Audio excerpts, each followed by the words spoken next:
My son doesn't let me meet my 7-year-old twin grandchildren. When they were born, he called me, "Get out of our lives. I don't want them to have a poor, small-minded grandmother." When I received an inheritance of $27 million, he showed up. Subscribe to the channel for more stories like this, and comment the city you're watching from. I still remember the exact time when that phone call destroyed my world. It was 3:47 in the morning on a Tuesday in March, and I had been sitting by my phone for hours, waiting for news about my grandchildren's birth. Timothy, my only son, had texted me the day before saying his wife Sarah was in labor with twins. I couldn't sleep, couldn't eat, couldn't think about anything except meeting my first grandchildren. When the phone finally rang, my heart nearly jumped out of my chest. I fumbled for it in the darkness of my small apartment bedroom, knocking over the glass of water I always kept on my nightstand. "Timothy," I whispered, trying not to wake my neighbor through the thin walls. "How is Sarah? Are the babies okay?" There was silence on the other end. Then I heard him take a deep breath. Something in that pause made my stomach clench with worry. Was something wrong with the babies? With Sarah? "They're fine, Mom," he said, but his voice was cold, completely different from the excited tone I'd expected from a new father. "Both boys. 7 pounds each." "Oh, Timothy." I started crying immediately, tears of relief and joy streaming down my face. "Twin boys. I can't believe it. When can I come see them? I can catch the first bus to Seattle in the morning. I already have little outfits ready, and I made those blankets I showed you." "Stop." His voice cut through my excitement like a knife. "Just stop." I felt my heart sink. "What's wrong, honey? Are you upset about something? I know having twins must be overwhelming, but—" "Listen to me very carefully, Mom," Timothy interrupted, and I had never heard him use that tone with me before. It was the voice he used with telemarketers, with people he didn't respect. "I don't want you anywhere near my sons." The words didn't register at first. I actually laughed, thinking it was some kind of joke brought on by exhaustion from the long labor. "Timothy, what are you talking about? I'm their grandmother. Of course I want to see." "You heard me correctly. Stay away from us. Stay away from my family." My hands started shaking so badly I could barely hold the phone. "I don't understand. What did I do wrong? If this is about Sarah not liking me, we can work it out. I've tried to be respectful of her feelings. I've given you space. This isn't about Sarah." His voice got even colder, and I could hear him moving around, probably pacing the hospital hallway. "This is about you. This is about the fact that I don't want my sons to have a grandmother like you." "Like me?" I whispered, feeling like someone had punched me in the stomach. "What's wrong with me?" And then he said the words that would haunt me for years. The words that still wake me up some nights, echoing in my head like a curse I can't shake. "You're poor, Mom. You're small-minded. You live in that tiny apartment, you work at that grocery store, you never amounted to anything. I built a good life for myself, and I'm not going to let you drag my family down to your level." I felt the room spinning around me. I had to sit down on the edge of my bed because my legs wouldn't hold me up anymore. "Timothy, I raised you by myself after your father died. I worked 3 jobs to put you through college. I sold your grandmother's house to pay for your wedding. And look where it got you," he said with a laugh that was cruel and sharp. "Nowhere. You're 65 years old, Mom, and you have nothing to show for your life except a son who's embarrassed of you." The silence stretched between us, and I could hear my heart pounding in my ears. I tried to find words, any words, but it felt like my throat had closed up completely. "I don't want them to know you exist," Timothy continued, his voice getting stronger, more confident, like he was gaining momentum. "I don't want them to grow up thinking it's okay to be mediocre, to settle for less, to make the kinds of choices you made. Sarah agrees with me. We've already decided." "You can't do this," I managed to whisper. "They're my grandchildren too. Watch me. And don't try to contact us, don't try to show up at our house, don't try to send gifts or cards. If you do, I'll get a restraining order. I mean it, Mom. Disappear from our lives." The line went dead. I sat there in my dark bedroom holding the silent phone, feeling like I was falling through space. The digital clock on my nightstand glowed 4:03 in the morning, and I realized that in the span of 16 minutes, my entire world had collapsed. I thought about Timothy as a little boy, how he used to crawl into my bed during thunderstorms, how he would help me count tips from my waitressing job, stacking quarters into neat little piles on our kitchen table. I remembered teaching him to ride a bike in the parking lot behind our apartment complex, running alongside him until my lungs burned, cheering when he finally rode those few wobbling feet by himself. I remembered the day his father died in that car accident when Timothy was only 12, how he cried in my arms for hours, asking me why God had taken his daddy away. I told him we would get through it together, that we were a team, that nothing could break the bond between a mother and her son. I had been wrong about that last part. I spent the rest of that night sitting on my small couch, staring out the window at the empty street, trying to understand what had just happened. How had the little boy who used to make me Mother's Day cards out of construction paper and glitter grown up to be someone who could speak to me with such cruelty? When the sun finally came up, I called in sick to work for the first time in 3 years. I couldn't imagine facing customers pretending to be okay, making small talk about the weather when my heart felt like it had been ripped out of my chest. By noon, I had cried until I had no tears left. That's when the real pain started. The kind that sits in your chest like a stone, heavy and permanent. I kept picking up my phone to call Timothy back to try to reason with him, to apologize for whatever I had done wrong, even though I couldn't figure out what that might be. But I knew he meant what he said. I knew my son, and when he made up his mind about something, nothing could change it. He had inherited that stubbornness from me, ironically enough. The same determination that had helped me survive as a single mother was now being used as a weapon against me. That evening, I did something I hadn't done in years. I went to the small box I kept in my bedroom closet, the one filled with Timothy's childhood things that I couldn't bring myself to throw away. His first pair of shoes, report cards, the wooden car he made me in shop class when he was 14. At the bottom of the box was a photo from his college graduation. In the picture, Timothy was wearing his cap and gown, beaming with pride. I was standing next to him in my best dress, the navy blue one I had bought specifically for his graduation, even though it meant eating peanut butter sandwiches for 2 weeks. My arm was around his shoulders, and I was looking at him with such love, such pride in my eyes. I stared at that photo for a long time, trying to reconcile the happy young man in the picture with the cold voice on the phone. Somewhere along the way I had lost my son. And now I had lost my grandchildren before I ever got the chance to meet them. The worst part was the waiting that followed. Every day for weeks I expected him to call back, to apologize, to tell me he had spoken in anger and didn't mean it.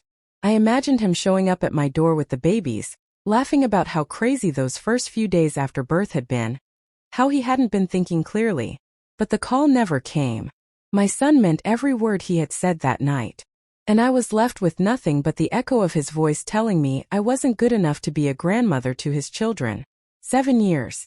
2,555 days of silence. I counted them at first, marking them off on my calendar like a prisoner marking time. But eventually even that became too painful. A daily reminder of what I had lost. The first year was the hardest. I would catch myself buying little toys when I went grocery shopping, forgetting for just a moment that I had no grandsons to give them to. I would see other grandmothers at the park with their grandchildren and feel such a sharp pain in my chest that I had to sit down on a bench and wait for it to pass. I tried to respect Timothy's wishes, really I did. But late at night, when the loneliness felt like it might swallow me whole, I would find myself typing his name into search engines, looking for any trace of information about my grandsons. That's how I discovered that Sarah had a public Instagram account, where she posted pictures of the boys. I know I shouldn't have looked, but I couldn't help myself. I needed to see them, even if it was just through a screen. The first time I saw their faces, I cried so hard I made myself sick. They were beautiful, perfect little boys with Timothy's dark hair, and what looked like my late husband's blue eyes. In one photo, they were wearing matching red sweaters, sitting under a Christmas tree that looked like it cost more than my monthly rent. The boys' names were Michael and Matthew. I learned this not from Timothy, but from a birthday party post when they turned 3. I whispered their names to myself sometimes like a prayer or a secret. My grandsons, Michael and Matthew, who would never know I existed. I watched them grow up through these stolen glimpses. First steps, first day of school, soccer games, birthday parties with elaborate themes and more presents than I could count. Sarah documented everything, and I was grateful for her need to share, even as it broke my heart over and over again. They lived in a beautiful house in an upscale neighborhood outside Seattle. I could see it in the background of photos. A two-story colonial with a perfectly manicured lawn and expensive cars in the driveway. Timothy had done well for himself, there was no denying that. He was a successful software engineer, and Sarah didn't seem to work, spending her days at yoga classes and coffee dates with other mothers from their exclusive school. But looking at those pictures, I noticed something that made my heart ache in a different way. The boys often looked serious in photos, not the carefree, messy happiness I remembered from Timothy's childhood. They were always perfectly dressed, their hair perfectly combed, posed in front of beautiful backgrounds. But their smiles seemed forced, especially as they got older. I tried reaching out once when the boys turned 5. I sent a birthday card to their house with a simple message: "Happy birthday to my grandsons. Love, Grandma Rose." I included no return address, just a post office box I had rented specifically for this purpose. The card came back 2 weeks later with return to sender written in Timothy's handwriting across the front. That's when I knew he was serious about keeping me out of their lives forever. My depression got worse after that. I found myself calling in sick to work more often, spending days in bed, unable to find the energy to face the world. My supervisor, Janet, was kind about it at first. She knew I was struggling, though I never told her the real reason why. But eventually, even her patience wore thin. "Rose, honey," she said one day when I came back after 3 days of missed shifts, "I'm worried about you. Maybe you should think about talking to someone. Getting some help." I looked at her standing there in her supervisor's vest, her gray hair pulled back in the same practical ponytail she'd worn for the 15 years I'd known her, and I almost told her everything. Almost broke down and explained about Timothy, about the grandsons I would never meet, about the crushing weight of rejection that followed me everywhere I went. Instead, I just nodded and promised I would try to do better. That conversation was my wake-up call. I realized I was letting Timothy's cruelty destroy not just my relationship with my grandsons, but my entire life. I was giving him exactly what he wanted: proof that I was weak, that I couldn't handle adversity, that I was everything he had accused me of being. So I made a decision. If I was going to survive this, I had to build a life that didn't revolve around the family that had rejected me. I had to find meaning and purpose somewhere else. I started volunteering at the community center, helping with their senior meal program. 3 days a week, I would serve lunch to elderly people who were even more alone than I was. Many of them had been forgotten by their own families, and in their faces, I saw my own loneliness reflected back at me. There was Margaret, 83 years old, whose daughter lived 2 states away and called maybe twice a year. There was Frank, whose son had moved to California and promised to visit but never did. There was Eleanor, whose grandchildren didn't even know her name because her daughter-in-law had decided she was too negative to be around the kids. We were a club of the discarded, the forgotten, the inconvenient relatives. But we found comfort in each other. We shared stories about the families who had left us behind, but more importantly, we created new traditions, new connections, new reasons to get up in the morning. Margaret taught me to knit, something I had never learned from my own mother. My fingers were clumsy at first, dropping stitches and tangling yarn, but she was patient with me in a way that reminded me of the mother I had tried to be to Timothy. Eventually, I got good enough to make scarves and hats for the homeless shelter downtown. Frank, who had been a mechanic for 40 years before retirement, helped me fix my old car when it broke down. He refused to let me pay him, saying that helping me made him feel useful again, like he still had something valuable to contribute to the world. Eleanor and I became especially close. She had been a teacher for 35 years, and she still had that nurturing quality that all the best teachers possess. She would listen to me talk about Timothy and the boys, never judging, never telling me I should just get over it, the way some people did. "Love doesn't have an expiration date," she told me one afternoon as we sat in the community center garden, watching the afternoon sun filter through the oak trees. "Just because he doesn't want your love right now doesn't mean it's worthless." For the first time since that terrible phone call, I felt like someone understood. Timothy had made me feel like my love was something shameful, something to be hidden and rejected. But Eleanor was right. The love I felt for my grandsons, the love I still felt for my son despite everything he had done, wasn't wrong or embarrassing. It was the most real thing about me.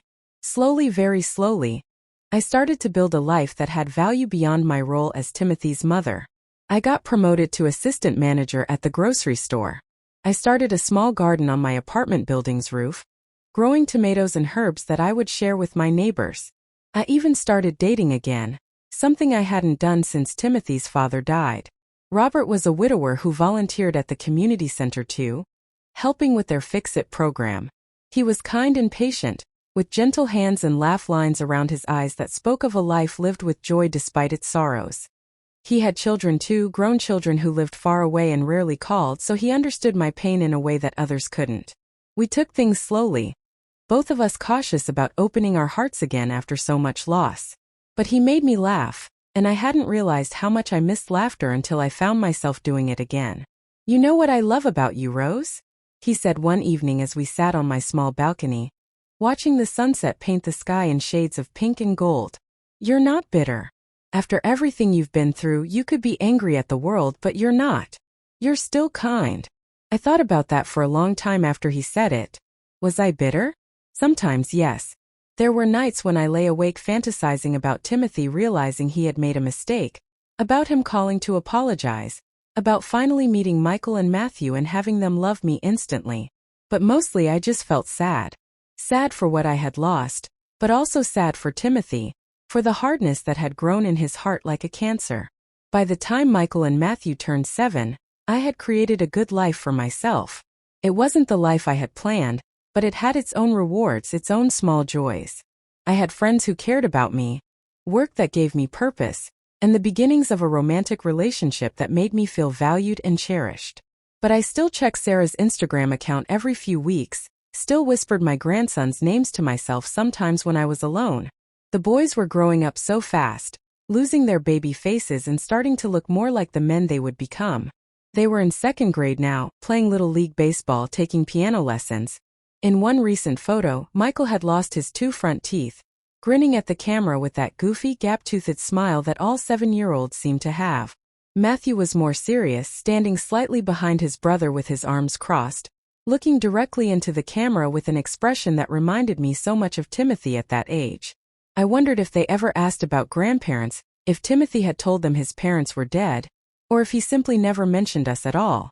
I wondered if they would grow up thinking that families consisted only of parents and children, that the love and wisdom of grandparents was something that existed only in storybooks. But I had learned to live with not knowing. I had learned to love them from a distance, to send them silent blessings and hopes for their happiness, even though they would never receive them directly. What I couldn't have predicted was that everything was about to change. That a letter arriving on an ordinary Tuesday morning would turn my carefully reconstructed world upside down once again, and force me to confront the son who had broken my heart 7 years earlier.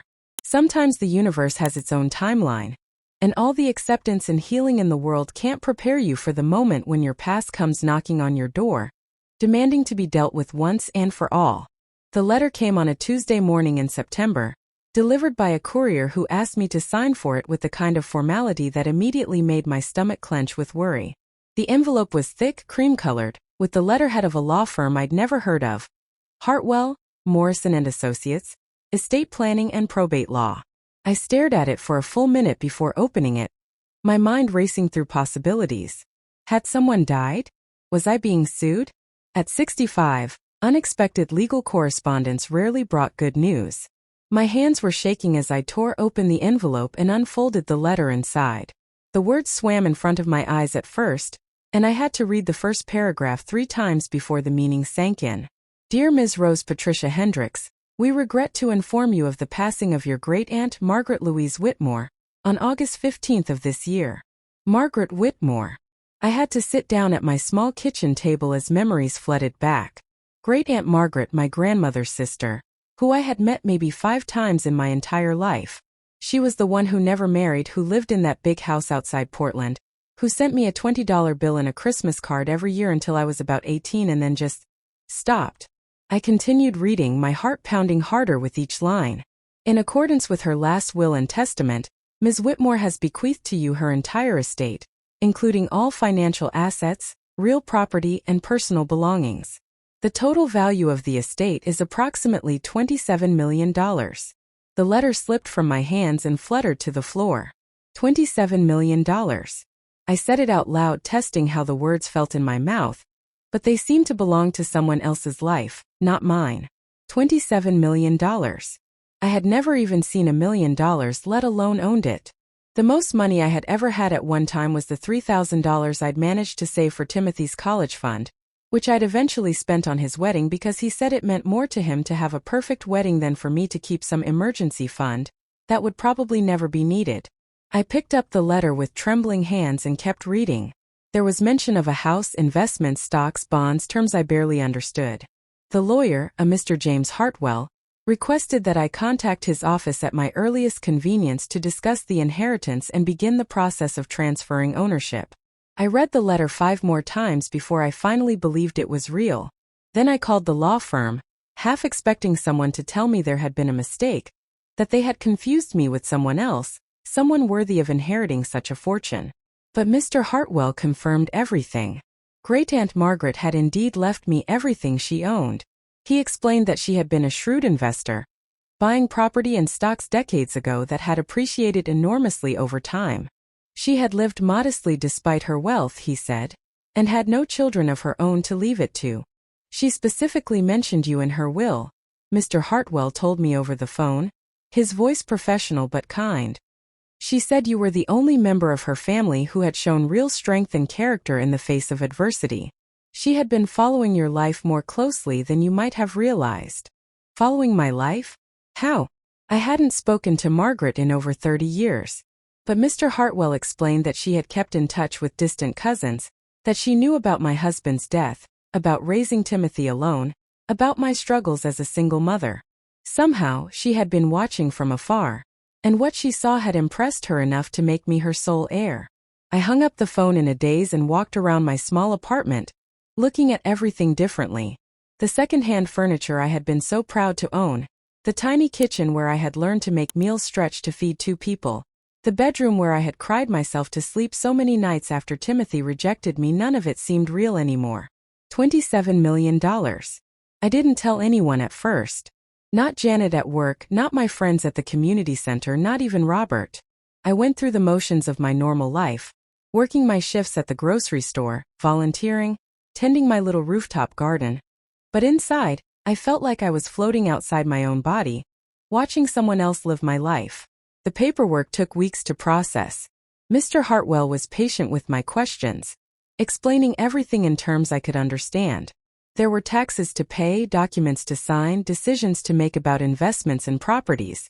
Margaret had owned her house in Portland, but she also owned rental properties in 3 different states, a stock portfolio that had grown exponentially over the decades, and more money in various accounts than I could comprehend.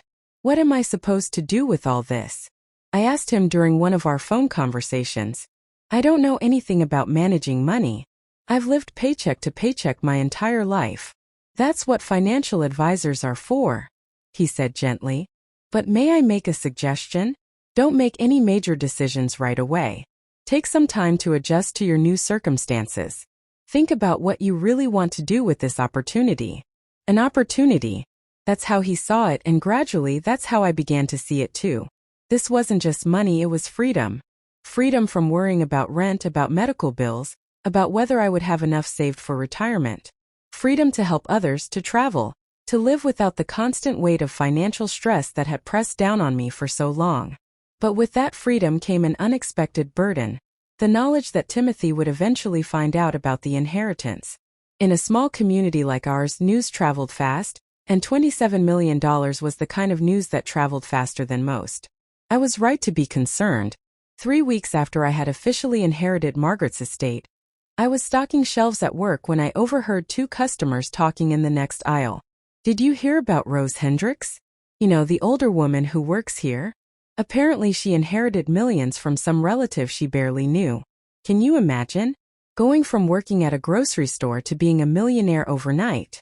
My hands froze on the box of cereal I was placing on the shelf. I hadn't told anyone, but somehow word had gotten out anyway. Probably through the courthouse records, or maybe someone at the bank had talked. It didn't matter how, what mattered was that the secret was out. I finished my shift in a fog of anxiety, knowing that it was only a matter of time before Timothy heard about the inheritance. And when he did, I knew he would come. Not because he missed me, Not because he regretted the cruel things he had said, but because $27 million was too much money to ignore, even for a son who had disowned his mother. That night, I sat on my balcony with a cup of tea, looking out at the city lights and trying to prepare myself for what was coming. I thought about the phone call 7 years ago, about Timothy's voice full of contempt as he told me I wasn't good enough to be a grandmother to his children. I thought about how he had called me poor, small-minded, someone who had never amounted to anything. The irony wasn't lost on me. The woman he had rejected for being poor was now wealthier than he would ever be. The mother he had dismissed as a failure had inherited more money than he could earn in several lifetimes. But I knew Timothy. I knew that he would find a way to justify his behavior, to make himself the victim, to convince himself that he deserved some portion of this inheritance. He would bring Michael and Matthew, use them as weapons against my heart, just as he had used his rejection of me as a weapon 7 years ago. The question was, what would I do when he came? Would I let him manipulate me again? Would I allow him to pretend that the past 7 years hadn't happened, that his cruelty could be erased by a few fake tears and some manufactured remorse? Or would I finally stand up to the son who had broken my heart and tried to break my spirit? I sipped my tea and watched a plane blink its way across the dark sky, carrying people to destinations unknown. For the first time since receiving that letter from the law firm, I felt something other than shock or anxiety. I felt a quiet strength settling in my chest, the same strength that had carried me through my husband's death, through raising Timothy alone, through building a new life after he abandoned me. $27 million was a lot of money, but more than that, it was power. Power to choose my own path, power to decide who deserved to be in my life, power to protect myself from people who would use me. Timothy had taught me that blood meant nothing without respect, that family meant nothing without love. He had shown me that I could survive without him, that I could build a life worth living even after losing the person I thought mattered most. Now, with Margaret's unexpected gift, I had the resources to make sure that lesson went both ways. Timothy was about to learn that the mother he had discarded as worthless had become someone he couldn't ignore, someone he couldn't dismiss, someone who finally had the power to reject him the way he had rejected me. I finished my tea and went inside, suddenly exhausted but also strangely peaceful. Tomorrow would bring whatever it brought. But tonight, for the first time in 7 years, I fell asleep without thinking about the grandsons I would never meet, without wishing things could be different. Instead, I dreamed about the future, my future, and all the ways I could choose to live it. He showed up on a Saturday morning, exactly 2 weeks after word of my inheritance had started making its way around town. I was in my small kitchen making breakfast and listening to the radio, when I heard the knock on my door. Not the gentle rap of a neighbor or the efficient knock of a delivery person, but the confident, demanding knock of someone who expected to be let in immediately. My heart knew who it was before my mind caught up. 7 years of silence, and he chose this moment to come back into my life. I set down my coffee cup with shaking hands and walked slowly to the door, each step feeling like I was walking toward either my salvation or my destruction. Through the peephole, I saw Timothy standing on my doorstep in an expensive-looking coat, his dark hair perfectly styled, holding the hands of 2 boys who could only be Michael and Matthew, my grandsons. 7 years old now, tall for their age, with serious expressions that made them look older than their years. I stood frozen, my hand on the doorknob, staring at these children I had dreamed about for so long. Michael was wearing a navy blue jacket and kept looking up at his father with an expression I couldn't quite read. Matthew had his free hand stuffed in his pocket and was staring at the ground, his shoulders hunched like he didn't want to be there. They were beautiful. They were strangers. Timothy knocked again, harder this time, and I heard him say something to the boys in a voice that was artificially cheerful. Grandma Rose is probably just getting ready for us. She's very excited to finally meet you. The lie was so smooth, so practiced, that I almost believed it myself for a moment. Then I remembered the phone call 7 years ago, the venom in his voice when he told me to stay away from his family, and my hand tightened on the doorknob. I took a deep breath and opened the door. Timothy's face immediately rearranged itself into what I recognized as his charming expression, the one he had used as a child when he was in trouble and needed to talk his way out of consequences. But his eyes were calculating, studying my face for any sign of weakness or vulnerability he could exploit. "Mom," he said, and his voice was warm, affectionate, completely different from the cold tone I remembered from our last conversation. You look wonderful. Doesn't Grandma Rose look wonderful, boys? Michael and Matthew looked up at me with wide, uncertain eyes. They had been told they were meeting their grandmother, but I could see the confusion in their faces. Who was this stranger their father suddenly wanted them to love? Hello, Michael said politely, because he had obviously been coached on what to say. Matthew said nothing, just stared at me with an expression that reminded me so much of Timothy at that age that it made my chest ache. Timothy, I said, proud that my voice came out steady and calm. This is unexpected. He laughed, the same laugh I remembered from his childhood.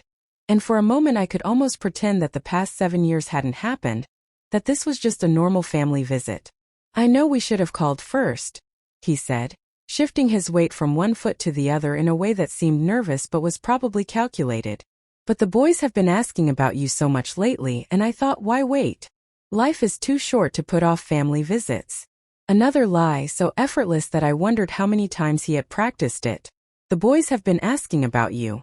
These children didn't even know I existed until this morning, if they knew even now. Timothy had probably told them some story about a grandmother they had never met, invented a reason for the years of absence that made him look like the good guy. Can we come in? Timothy asked, already stepping forward as if my agreement was assumed. It's a little cold out here, and I thought we could all spend some time getting to know each other. I hesitated, looking down at Michael and Matthew.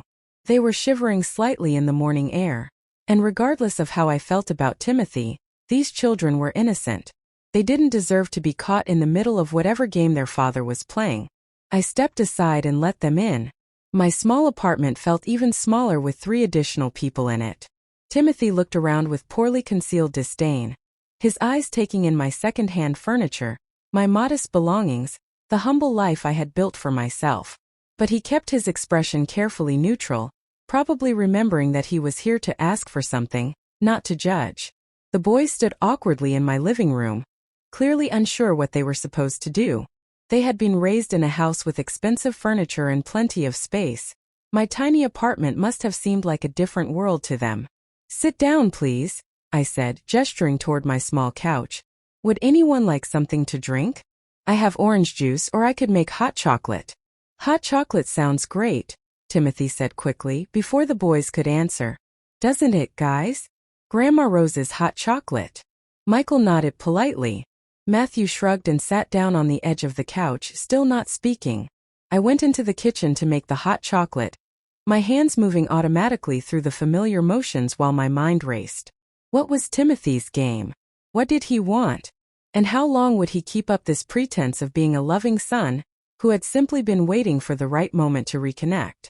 I could hear him in the living room, talking to the boys in that artificially cheerful voice, pointing out things in my apartment as if he had fond memories of visiting here. Look at that picture, guys. That's me when I was about your age. And see those flowers on the windowsill? Your grandma has always loved gardening. More lies. Timothy hadn't been in my apartment in over 8 years, not since the awkward dinner I had cooked for him and Sarah before their wedding. And he had never shown the slightest interest in my gardening hobby. When I came back with the hot chocolate, Timothy was sitting on my couch with one boy on either side of him, looking like a picture-perfect father. He smiled at me as I handed out the mugs, and for just a moment, his expression seemed almost genuine. Thank you, Mom, he said softly. This is nice. This is what I always wanted for my boys to know their grandmother.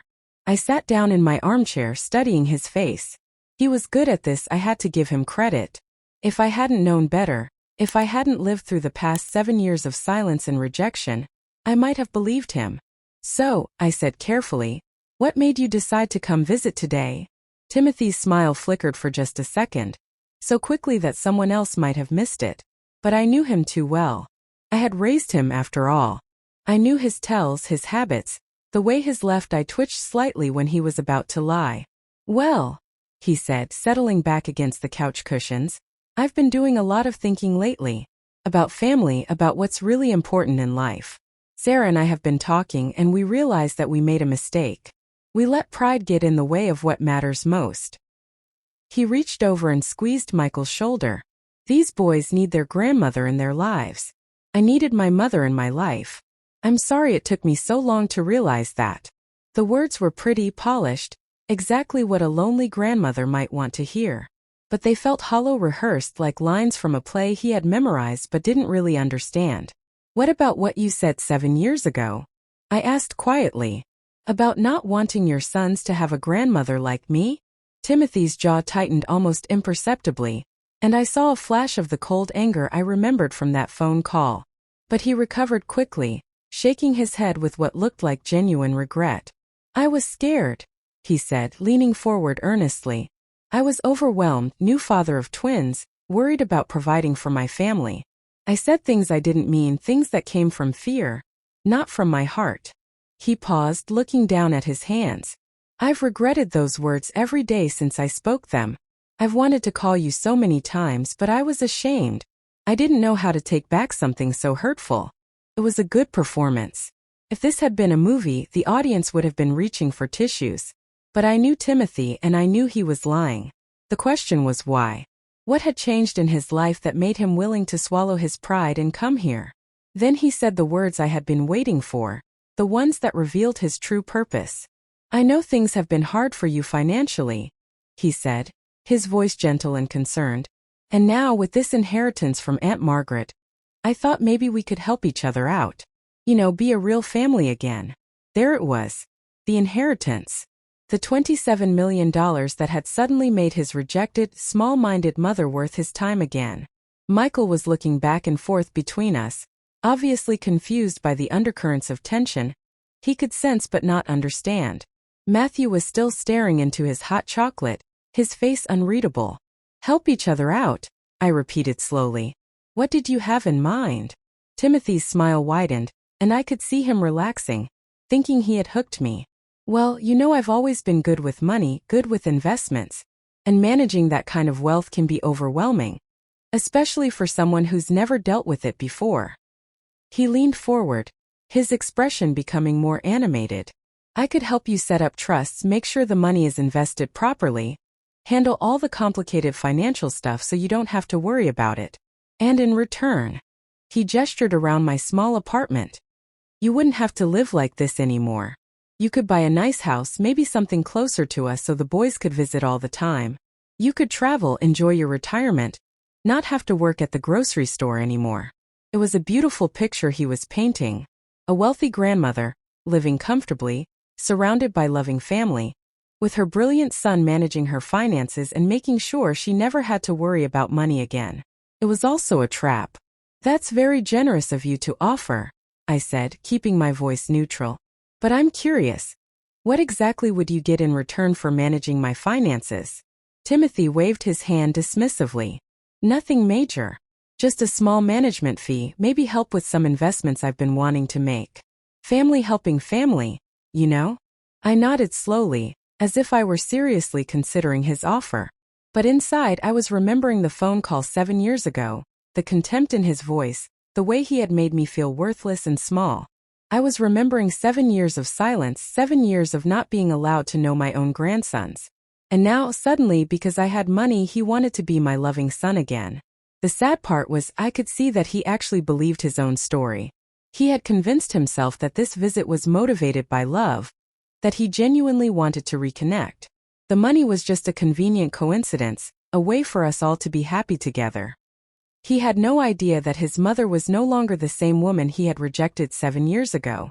He had no idea that I had spent those years building strength, finding my worth, learning to live without his approval. Most of all, he had no idea that I could see right through him, just as I always had. Well, I said finally, setting down my mug, this is certainly a lot to think about. Why don't you boys finish your hot chocolate, and then maybe your father can tell me more about these investment opportunities he has in mind. Timothy's eyes lit up with triumph. He thought he had one. He thought the lonely, desperate mother he remembered would be so grateful for his attention that she would hand over her fortune without question. He was about to learn how wrong he was. The boys finished their hot chocolate in silence, glancing occasionally at their father and then at me, clearly sensing the tension but not understanding its source. Timothy kept up his cheerful facade, asking them about school and soccer practice, but I could see the impatience growing behind his eyes. He was eager to get down to business, to start discussing the investment opportunities that had really brought him here. "Why don't you boys go look at the books on my shelf?" I suggested, pointing toward the small bookcase near my window. "I think I have some picture books that might interest you." They obediently got up and walked over to the bookcase, giving Timothy and me some privacy.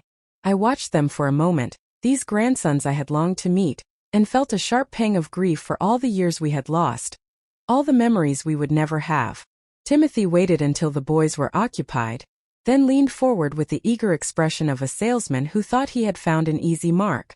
"So, Mom," he said, lowering his voice to what he probably thought was a confidential whisper, "let me tell you about some of the opportunities I've been looking into.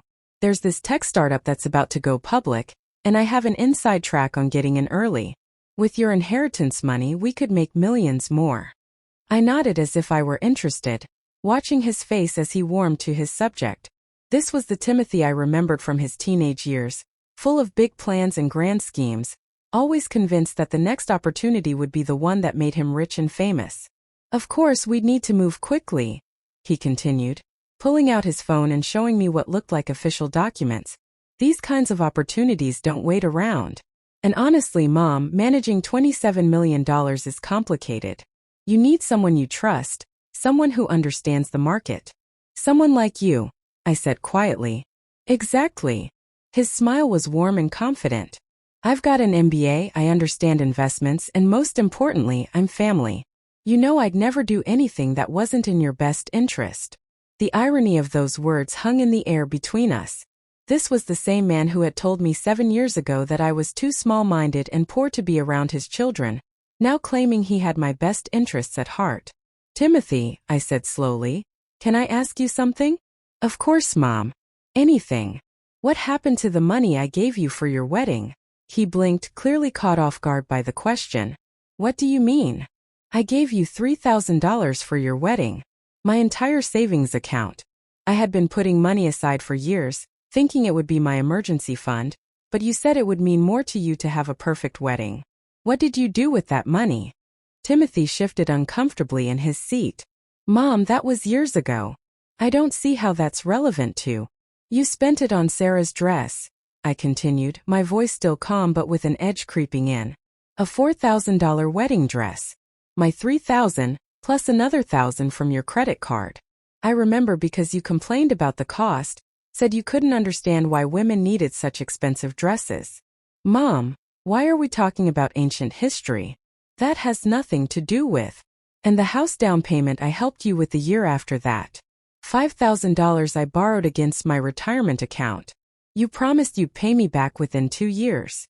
Timothy's jaw tightened, and I saw a flash of the coldness I remembered from that phone call. But he caught himself quickly, forcing his expression back to neutral. "Things were tight then," he said defensively. "We had the twins, Sarah wasn't working, I was just starting my career. But I always intended to pay you back." "When?" I asked. "It's been 7 years, Timothy. When were you planning to pay back that loan?" He stood up abruptly, walking over to my small window and looking out at the street. The boys glanced over at us, sensing the change in atmosphere, then went back to their books. "I don't understand why you're bringing up old debts when we're trying to move forward as a family," Timothy said, his back still to me. "I thought you were happy to help us then. I thought that's what families did for each other." "It is what families do," I agreed. "But you seem to have a very selective definition of family. When you needed money, I was family. When I wanted to meet my grandsons, suddenly I wasn't good enough to be part of your family." Timothy turned around, and for the first time since he'd arrived, his mask slipped completely. The warm, loving sun disappeared, replaced by the cold, calculating man I had heard on the phone 7 years ago. "You want to talk about that phone call?" he said, his voice low and sharp. "Fine. Let's talk about it. You want to know the truth? Sarah was right. She said having you around would be embarrassing. She said people would judge us for having a mother and grandmother who worked at a grocery store, who lived in a tiny apartment, who had never amounted to anything." The words hit me like physical blows, but I forced myself to remain calm. "So you agreed with her?" "I agreed that we wanted something better for our sons," he said, his voice getting louder. We wanted them to grow up with advantages, with opportunities, with people in their lives who could inspire them to achieve great things. Not someone who would teach them that it's okay to settle for mediocrity. Michael looked up from the book he was holding, his face pale and frightened. Matthew had stopped pretending to read and was staring at his father with an expression I couldn't quite read. "Lower your voice," I said quietly. "Your sons can hear you." Timothy glanced over at the boys and seemed to realize he had revealed too much. He took a deep breath and tried to pull his charming mask back on, but it no longer fit quite right. "Look, Mom," he said, forcing his voice back to a reasonable tone. "Maybe I handled things badly back then. Maybe I said some things I didn't mean. But that's in the past. What matters now is that we're here, we're together, and we have an opportunity to build something good for all of us." "Something good," I repeated. "You mean something profitable?" His left eye twitched, the old tell I remembered from his childhood. "It doesn't have to be one or the other.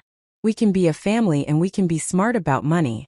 With your inheritance and my expertise, we could set up trusts for the boys' education, buy a bigger house where we could all spend time together, maybe even start a family business." He was painting another beautiful picture, but I could see the desperation behind his eyes now. He needed this money more than he was letting on. This wasn't just about greed. This was about some kind of financial trouble he hadn't mentioned. "Timothy," I said, "are you in debt?" The question hit home. His face went pale and he actually took a step backward. "What kind of question is that? Of course I'm not in debt. I have a good job, we live comfortably. How much do you owe?" "Mom, I don't see why." "How much, Timothy?" The silence stretched between us, heavy with 7 years of lies and disappointments. Michael had put down his book and was watching us with wide, frightened eyes.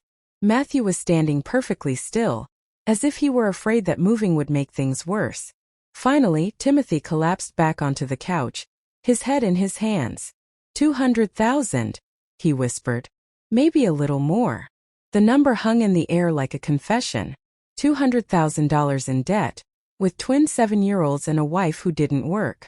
No wonder he had swallowed his pride and come crawling back to the mother he had rejected. "How?" I asked, though I thought I could guess. "Bad investments. I thought I was smarter than I was.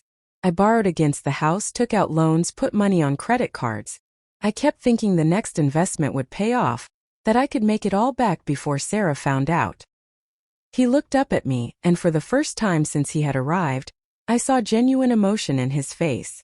Not love, not regret for how he had treated me, but fear. Terror that his carefully constructed life was about to come crashing down around him. "She doesn't know," he said quietly. "Sarah doesn't know how bad things are. She thinks we're just having temporary cash flow problems. If she knew the truth, she'd take the boys and leave me." And there it was. The real reason for this visit. Not love, not family reconciliation, not even simple greed. Desperation. Timothy was drowning financially, and my inheritance was the life preserver he thought would save him. "So you came here," I said slowly, "hoping your small-minded, poor mother would bail you out." He flinched at my words, recognizing his own cruel description thrown back at him. "I came here hoping my mother would help her son in his time of need," he said, but the words sounded hollow even to him. I looked over at Michael and Matthew, these innocent children who had been brought here as props in their father's desperate scheme. They were both staring at us now, no longer even pretending to look at books.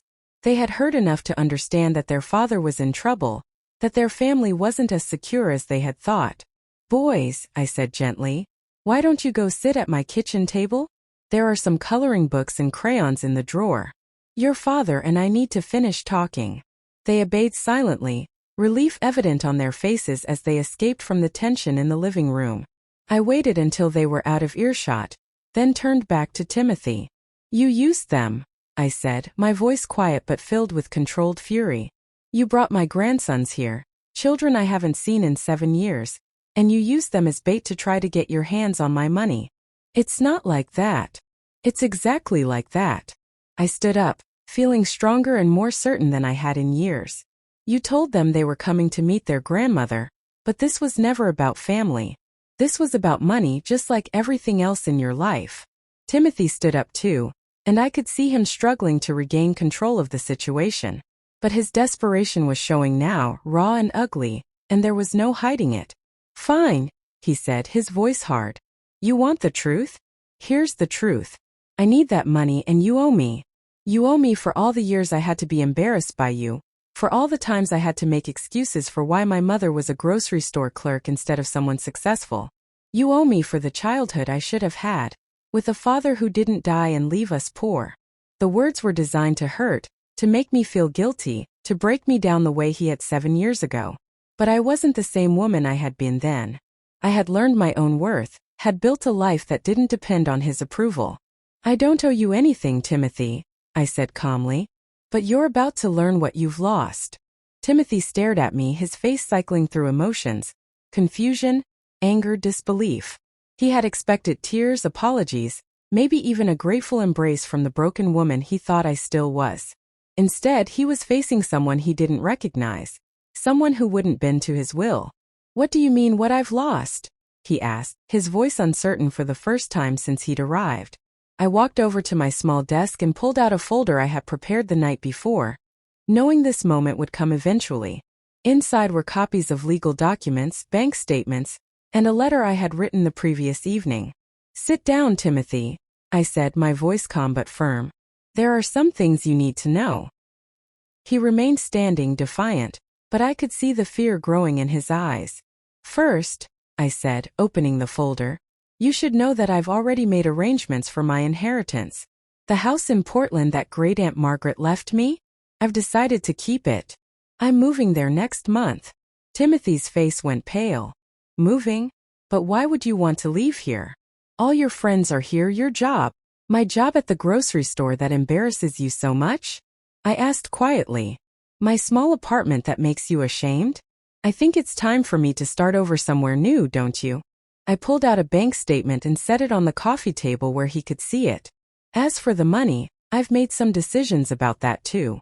Timothy's eyes fixed on the numbers, and I watched his Adam's apple bob as he swallowed hard. Mom, whatever you're thinking of doing, maybe we should discuss it as a family first. Family, I repeated, the word tasting bitter in my mouth. 7 years ago, you made it very clear that I wasn't part of your family. You said I was too small-minded, too poor, too embarrassing to be around your children. So I've decided to act accordingly. I pulled out another document, this one bearing the letterhead of a law firm. This is a trust I've established for Michael and Matthew. $20 million, to be held in trust until each of them reaches the age of 25. They'll have access to funds for education, medical expenses, and other necessities. But the principal will be protected until they're old enough to manage it responsibly. Timothy lurched forward, snatching the document from my hands. His eyes raced across the text, and I watched his face crumple as the implications sank in. 20 million, he whispered. But that's almost all of it. Not quite all, I said calmly. I've kept 5 million for myself. Enough to live comfortably for the rest of my life, to travel, to help my real friends when they need it. People who cared about me before they knew I had money. Timothy was reading frantically, his hands shaking as he turned the pages. But this says, it says I have no access to the trust funds. It says if I try to use the boys' money for any purpose other than their direct benefit, the funds will be transferred to charity. That's correct. You can't do this. His voice cracked, desperation making him sound younger, more like the child he had once been. I'm their father. I should have some say in how their money is managed. You should, I agreed. Just like I should have had some say in knowing my own grandsons. But we don't always get what we think we deserve, do we? I could hear the boys in the kitchen, their voices quiet as they colored, probably trying to stay out of whatever storm they sensed brewing in the living room. My heart ached for them, innocent victims of their father's greed and desperation. Timothy was still staring at the trust documents, his face cycling through denial, anger, and panic. This is insane. You're giving away millions of dollars to spite me? To punish me for one phone call I made 7 years ago. One phone call. I stood up, feeling 7 years of suppressed pain and anger rising to the surface. Timothy, you didn't just hurt my feelings. You destroyed me. You took away my grandsons, the only family I had left after your father died. You made me believe I was worthless, that my love was something to be ashamed of. My voice was getting stronger, steadier, as if speaking these truths was giving me power I hadn't known I possessed. Do you have any idea what the past 7 years have been like for me? Watching Michael and Matthew grow up through stolen glimpses on social media? Lying awake at night wondering if they ever asked about me, if they even knew I existed. Timothy opened his mouth to respond, but I held up my hand to stop him. I'm not finished. You want to talk about what I owe you? Let's talk about what you owe me. You owe me for working 3 jobs to put you through college. You owe me for selling my mother's house to pay for your wedding. You owe me for the thousands of dollars I lent you that you never paid back. But most of all, you owe me 7 years of my grandsons' lives that I'll never get back. Timothy was staring at me as if I had transformed into someone completely foreign. The meek, desperate woman he remembered was gone, replaced by someone who wouldn't be manipulated or controlled. Mom, please, he said, his voice breaking. I made mistakes. I said terrible things. But I'm here now trying to make it right. Can't we start over? Start over. I laughed, but there was no humor in it. Timothy, you didn't come here to make anything right. You came here because you thought you could use my money to solve your problems.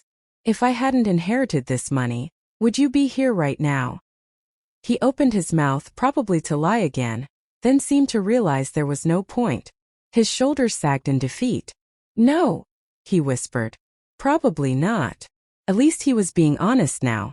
It was 7 years too late, but it was something. I pulled out the last document from my folder and set it on the table. This is my new will. The boys' trust is protected, and they'll be well taken care of. The remaining money after my death will go to various charities, organizations that help single mothers, community centers that serve the elderly, groups that support people who have been rejected by their families. Timothy picked up the will with trembling hands. You're leaving me nothing? After everything? After I'm your only child? You're leaving me nothing. You already told me what you think I'm worth, I said quietly. Nothing. You made that very clear 7 years ago.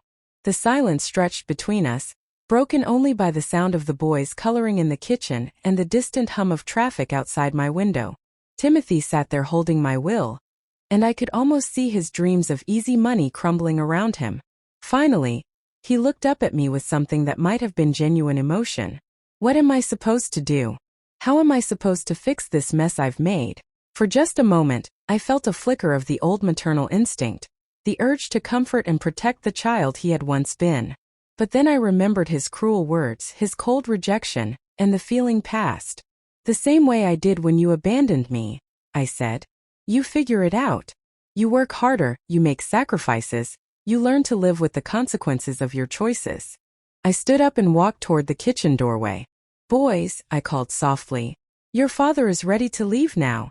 Michael and Matthew appeared in the doorway, their eyes wide and uncertain. They had heard enough to know that something important had happened, something that would change their lives, but they didn't understand what. Are we going home now? Michael asked his father. Timothy looked at his sons, then at me, then back at his sons. I could see him struggling with what to tell them, how to explain that their brief meeting with their grandmother was probably going to be their last. Yes, he said finally, his voice hollow. We're going home. As they gathered their coats, I knelt down in front of Michael and Matthew. Up close, I could see so much of Timothy in their faces, but also traces of my late husband, genetic echoes of family they would never know. It was very nice to meet you both, I said, my voice gentle. I want you to know that I think you're wonderful boys, and I hope you grow up to be kind and happy. Michael nodded solemnly. Matthew looked at me with those serious eyes and said, Are you really our grandma? The question hit me like a physical blow. Yes, I whispered. I really am. Why haven't we met you before? He asked with the brutal honesty that only children possess. I glanced at Timothy, who was staring at the floor. Sometimes grown-ups make mistakes, I said carefully. Sometimes they let pride and anger keep them apart from people they should love. Matthew nodded as if this made perfect sense to him. Then, to my complete surprise, he stepped forward and hugged me. It was quick, almost shy, but it was real. 7 years of dreaming about holding my grandsons, and this brief embrace was all I would ever get. Michael followed his brother's lead and hugged me too. Bye, Grandma Rose, he said quietly. Goodbye, sweetheart, I whispered, memorizing the feel of his small arms around my neck. Timothy stood in my doorway for a long moment after the boys had gone out to the car. He looked older somehow, diminished, like a man who had finally realized the true cost of his choices. I hope you're satisfied, he said, but there was no real anger left in his voice, just exhaustion. No, I said honestly. I'm not satisfied. I'm heartbroken. I'm angry. I'm disappointed. But for the first time in 7 years, I'm also free. He nodded slowly, as if he understood. The boys will ask about you now. They'll want to know why they can't see you again. Then you'll have to decide what to tell them. You can keep lying, or you can tell them the truth about what happened between us. But whatever you decide, Timothy, remember this: someday they'll be old enough to make their own choices about who they want in their lives. Timothy walked toward the car where his sons were waiting, his steps heavy with defeat. I watched from my window as he buckled them into their car seats, saw him sit in the driver's seat for several long minutes before starting the engine. As their car disappeared down the street, I felt a complex mix of emotions wash over me. Grief for the relationship with my grandsons that would never be. Sadness for the son I had raised, who had become someone I barely recognized. But underneath it all, something I hadn't felt in years: peace. 3 hours later, I was sitting on my small balcony with a cup of tea when my phone rang. Robert's name appeared on the screen, and I smiled as I answered. How did it go? He asked gently. He was the only person I had told about Timothy's visit, the only one who knew the whole story. Exactly as I expected, I said. He wanted money. I said no. He left. Are you okay? I looked out at the city lights beginning to twinkle in the early evening darkness, thinking about the house in Portland where I would soon start a new chapter of my life. You know what? I think I really am. 2 weeks later, I submitted my resignation at the grocery store. Janet hugged me and cried a little, making me promise to stay in touch. Eleanor and the others at the community center threw me a going-away party, presenting me with a scrapbook filled with photos and memories from our time together. Margaret and Frank helped me pack my few belongings, both of them excited about the new adventure I was embarking on. Promise you'll visit, Margaret said, squeezing my hands. Promise you won't forget about us just because you're rich now. I could never forget you, I told her, and I meant it. These people had been my family when my own family rejected me. They had shown me that love didn't have to be conditional, that acceptance didn't have to be earned. The house in Portland was everything I had hoped for and more. It was a beautiful Victorian with a wraparound porch, hardwood floors, and a garden that had been lovingly tended by Great-Aunt Margaret for decades. It felt like coming home to a life I was meant to live. I spent my first month there learning about the community, finding volunteer opportunities, setting up the guest rooms for the friends who had promised to visit. I joined a book club, started taking art classes, and began planning the travels I had dreamed about for years. Timothy never called. I hadn't expected him to, but part of me had hoped that losing access to my money might force him to confront what he had really lost: not dollars, but the love and support of the woman who had raised him. But 3 months after our confrontation, I received an unexpected letter. The return address was local, and the handwriting was childish but careful. Inside was a drawing of a stick figure woman with gray hair standing next to a house with flowers in the garden. At the bottom, in Michael's careful printing, were the words, "I hope you are happy in your new house, Grandma Rose. Love, Michael." I cried when I read it, but they were good tears. Somehow, despite everything, that little boy had found a way to reach out to me. He had remembered me, thought about me, cared enough to send me this precious gift. I framed the drawing and hung it in my kitchen, where I would see it every morning. It reminded me that some bonds are stronger than anger, stronger than pride, stronger even than the mistakes we make in the name of protecting ourselves. I never heard from Timothy again, but through mutual acquaintances, I learned that he had eventually told Sarah about his debts. She had been furious, but she hadn't left him. Instead, they had sold their expensive house, moved into something smaller, and began the long process of rebuilding their financial life. I also heard that Timothy had gotten a second job to help pay off their debts more quickly. It was humbling work, not the kind of prestigious position he had always coveted, but it was honest work. Maybe, I thought, it would teach him something about the value of effort, the dignity of making your own way in the world. As for Michael and Matthew, I watched them grow up from a distance just as I had before. But now it was different. Now I knew they knew I existed. Now I knew that somewhere in their hearts was the memory of meeting their Grandma Rose. And maybe when they were older, they would choose to find me again. 5 years later, on my 70th birthday, I was tending my garden when a car pulled into my driveway. My heart nearly stopped when I saw two tall boys get out.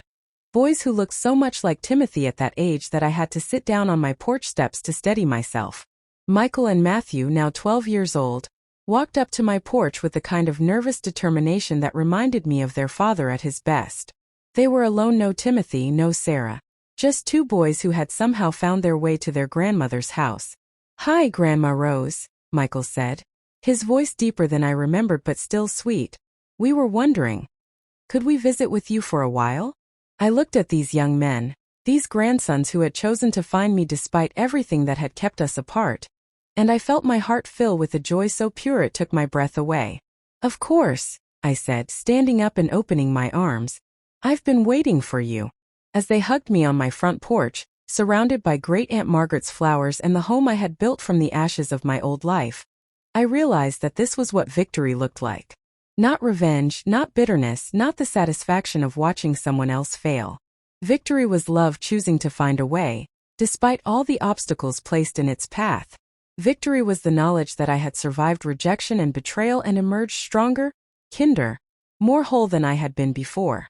Victory was the sound of my grandson's laughter echoing through my house, filling the spaces that had been empty for too long.